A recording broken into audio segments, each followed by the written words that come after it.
आं Shri Amar Singh Brahma general secretary अल बड' senior citizens फराम जे जोंनि सानै बर' हिन्जावसाखौ माखासे गाज्रि आखुनि मुस्लिम कमिटिनि सोद्रोमा माने लांखारनानै बै इटा भाटानि फेक्टरियाव लांखारनानै हरसे माने गेंरेप खालामनानै बिथांमोनखौ उनावहाय लामायाव गारनानै गालांनाय जाथाय बे जाथायनि सायाव बेखौ दिनै निउस मिडिया पेपार मिडियायाव नुनानै जों जोबोद खास्रि बिस्रि मुगैदों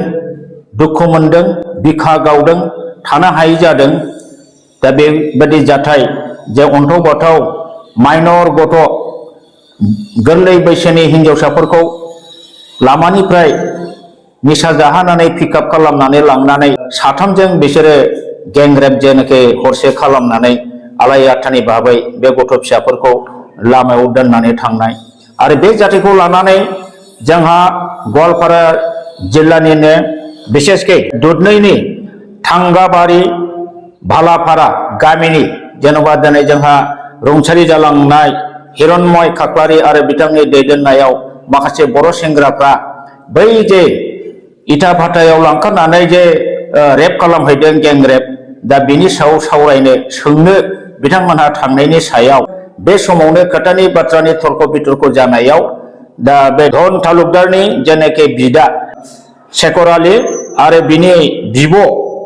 पारमिना बेगम बिथांमोनहा अस्त्रजों सिखाजों आरो लावथिजों लोगोसे गोफार देगार जातीय जिनिसजों आक्रमण खालामो बिथांमोननि सायाव आरो बे आक्रमणनि जाउनावहाय जोंहा हिरण्मय खाख्लारि बिथाङा जोबोद गाज्रियै बिखायाव आघात मोनो लोगोसे बिखुङाव सुजानाय बिथांनि लान्सआव हयथ' देगारा मोनहैदों जायनि फलाव बिथाङा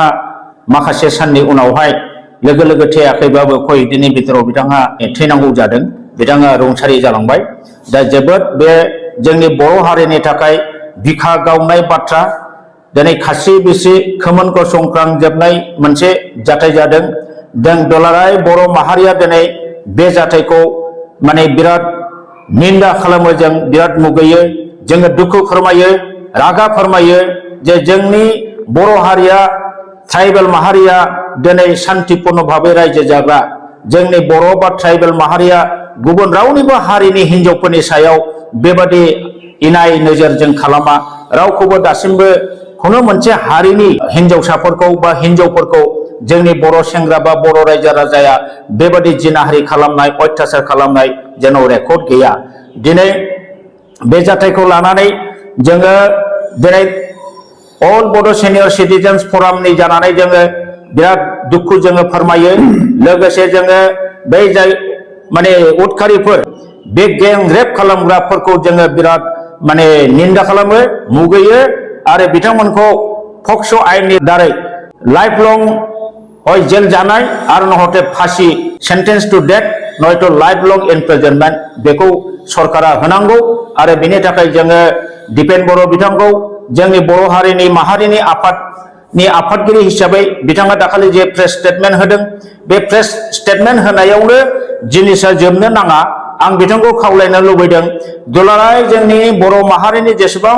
दल संगठन दं अर्गानाइजेसन दं जोङो नोंथांमोनजों दंफायो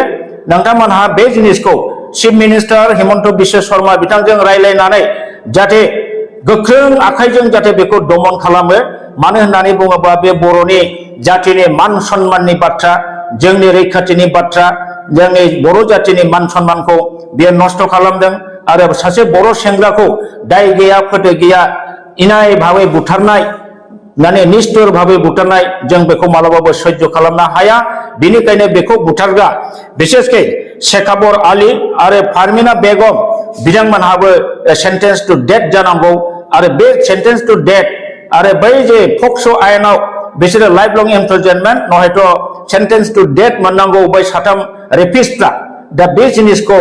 जाफुंसार होनो थाखाय दिपेन बर' बिथाङा गोख्रों माने बेबस्था लानांगौ आरो चिफ मिनिस्टार हिमन्त बिश्व शर्माजों बिथाङा जाहाथे सावरायनायनि गेजेरजों बिथांखौ प्रेसार होनानै जाहाथे बे खामानिखौ मोजाङै मावफुंहोनो हायो बेनि दायित्व लानांगौ आरो बिथाङा बेबायदि दायित्व लायोबा जोङो अल बड' सिनियर सिटिजेन फरामनिफ्राय दिनै बुंगोन जोंहा फुरा जों बेवहाय मदद होगोन आरो नोंथांखौ जों खावलायगोन थाबैनो जेरै नोंथांमोनहा मालाबा मालाबा गोबां केसाव डिस्ट्रिक्ट एबसु मोनफ्रोमखौबो नोंथांमोनहा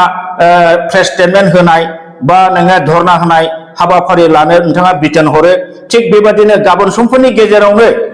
जोंनि दुलाराय बर' फरायसा आफाद एबसुनि गासिबो डिस्ट्रिक्ट कमिटिफ्रा गावबा गाव डिस्ट्रिक्टआव धरना प्रग्राम लानांगौ जाहाथे बे धरना प्रग्रामनि दारै सरकारनि खाथियाव जों बेखौनो दाबि होनो हायो जे दौसि मानसिफ्रा रेपिस्ट गेंरेप खालामग्रा आरो बै जे हिरण्मय खाख्लारि बिथांखौ बुथारग्रा मानसिफ्रा जाहाथे गोख्रोंनिफ्राय गोख्रोंसिन साजा मोननो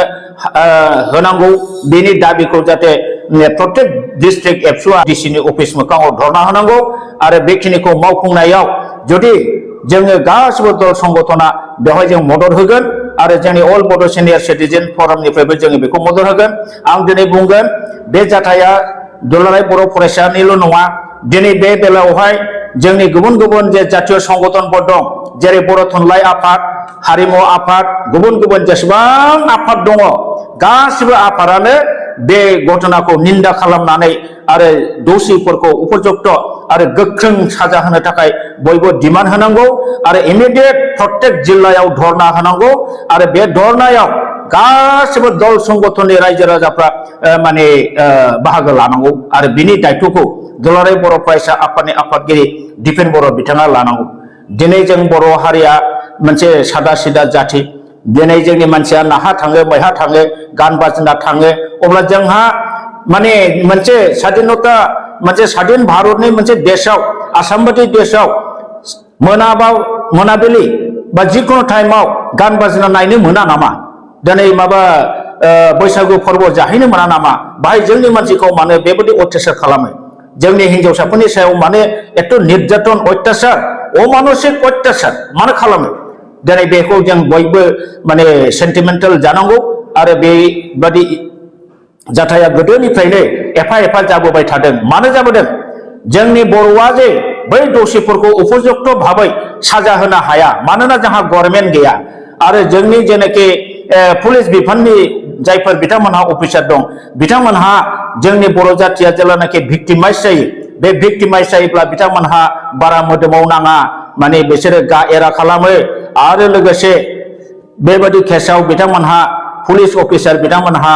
गोगोम माने मैखोम माने गिदिर गिदिर अंकनि थाखा थफ्ला लानानै केसफोरखौ हालखा भाबै लिरनानै हरो बेफोरबायदिनि जाउनाव जोंहा बेराफारसेथिं गभर्नमेन्ट गैया बेराफारसेथिं जोंहा मन्थ्रि गैया आरो बेराफारसेथिं पुलिस प्रशासना जोंनि आखायाव गैया बेबायदि जानायनि थाखायनो दिनै बर'आ माने गोबां समाव फ्राय जोङो निर्यातन एबा बेफोरबायदि माने जाथायाव भिक्टिमाइज जाबोनायखौ जों नुनो मोनदों बेनिखायनो जाहाथे इयुनाव बेबायदि धरननि बर' हारिनि जोंनि हिनजावसा बा हिनजाव माहारिनि सायाव जाहाथे बिसेसकै मुस्लिम कमिटिनि मानसिफ्रा जाहाथे बेबायदि गाज्रि आखुखौ जाहाथे खालामा बेनि थाखाय बिथांमोनखौ मोनसे गिदिर लेसन होनाय बे लेसन होनायखौ खामानिखौ दिनै मावनांगौ गोदोनि दिनाव हयथ' जानो हागौमोन दिनै आजिखालि जुगाव सब जातियानो दिनै डेभेलप जाबाय बयहाबो दिनै दल संगठन दङ दिनै दिपेन बर' बिथाङा आमसुनि आमसुखौबो बा मुस्लिम जेनाखि स्टुडेन्टस अर्गानाइजेसनफोर दङ बिथांमोनखौबो खावलायनांगोन जाहाथे बिथांमोनहा जाहाथे बे मुस्लिम कमिउनिटिनि जेनाखि दुष्कृतिकारिफोर जाय दुथांफोर बिथांमोननि सायाव जाहाथे कन्ट्रल खालामो जाहाथे बिथांमोनहा जाहाथे बेबादि खालामा जोंनि बर' हारियाथ' मुस्लिमनि खुनु हिनजावखौ बेबादि खालामफेराखै गतिके मुस्लिम सेंग्राफोरखौ जोंनि बे मुस्लिम जेनाखि सात्र संगठनफोर दं दल संगठन दं बिथांमोनहाबो जाहाथे कन्ट्रल खालामो जाहाथे बेबायदि दुनाय घटना जाया बिनि थाखाय बिथां दिपेन बर'आ दुलाराय बर' फरायसा आफादनि प्रेसिडेन्ट जानानै बिथाङा बे दायित्वखौ लानांगौ आरो बिथांमोननो वार्निं होनांगौ आरो सेकेन्ड टाइम जाहाथे बेबायदि जाथाया जायोबा जों बर' फरायसा आफादा बेखौ जिरायनानै थानाय नङा बेबायदि हुमखि होनांगौ दिनै बेखायनो आं सानदों जे प्रेस स्टेटमेन्ट खेबसे खेबनै होनायनिजोंल' नङा जोङो बे खामानिखौ जरदार भाबै जाहाथे सरकारा एक्सन लायो आरो बिथांमोनखौ जाहाथे फासि होनायनि साजा लानो हायो बेखौ नारसिननो थाखाय जोङो गणतान्त्रिक भाबै जोङो आन्दलन खालामनानै डेमनस्ट्रेसन होनानै बा बन्द कल खालामनानै जोङो सरकारखौ नारसिननांगोन आरो दिनै प्रमद बर' बिथाङाबो सिट जानानै सिरि थाबा जानाय नङा बे आलदा मेटार होननानै बिथाङा नारगारनानै थाबा जानाय नङा बिथाङाबो सासे बर' हिसाबै बिटिसिनि मुरब्बी हिसाबै दिनै खोथाखौ बिथाङाबो बुंनांगौ दिनै आसाम गभर्नमेन्ट हिमन्त बिश्व शर्मा एलएन सरकारनि चिफ मिनिस्टार बिथांखौ बिथाङाबो खावलायनांगौ जे बे घटनानि सायाव जे दसे व्यक्तिफोरखौ मोजाङै माने अनुसन्धान खालामनानै माने गोख्रों रोखोमनि एक्सन लानांगौ बेबादिखौ प्रश्रय होनो नाङा बे खोथाखौ प्रमद बर' बिथाङाबो बुंनांगोन मानोना बिथांमोनहा एलायन्स गभर्नमेन्ट एखे माने एनडिए सरकार गतिके बे जोंहा दा मोनसे खाबु दङ आरो बे खाबु थानाय समावनो जुदि बै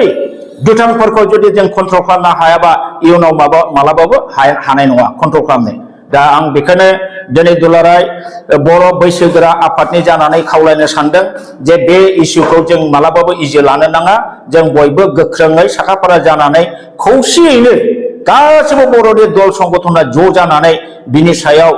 सरकारखौ नारसिननानै माने गोख्रों राहा लामा लानो थाखाय जोङो प्रेसार होनांगौ दिनै जोंनि बर' हारिया गोदोनिफ्रायनो बेबादिनो मोनसेल' नङा मोनसे बिसेसकै मुस्लिम कमिटिनि मानसिफ्रा जोंनि बर' आइजो माहारिफोरखौ गोबां रोखोमनि निर्यातन खालामबोबाय जावले जावले जों बेसेबां सह्य खालामबावनो बेसेबां नायबावनो दा दिनै बिसोरथ' उन्दै माइनर गथ' जाहैबावबाय आरो बिनि बादैबो नोङो गोबां मुस्लिम कमिउनिटिनि माखासे गाज्रि मानसिफ्रा जोंनि फिसा सानै जानाय सासे जानाय साथाम जानायखौबो लानानै खारबाय थानाय बेफोर जाथायाबो जागासिनो दं दा बेफोरखौबो जोंहा कन्ट्रल खालामनांगौ बाथ्रा दं बेनिखायनो जोंनि दुलाराय बर' फरायसा आफादा जिहेतुके माहारियारि आफाद बिथांमोननि आखायाव बे जिनिसा दङ जाहाथे माने मुस्लिम कमिउनिटिनि मानसिफ्रा बेबादि खालामनो हाया गतिके मुस्लिम कमिउनिटिनि दल संगठनफोरजोंबो बे मेटारनि सायाव गोथौयै सावरायनांगौ दं होननानै आङो सानो बेखौनो आङो बुंबाय आरो बयखौबो आङो खौसे जानो थाखाय खावलायनानै आंनि बुंनायखौ बेहायनो फोजोबबाय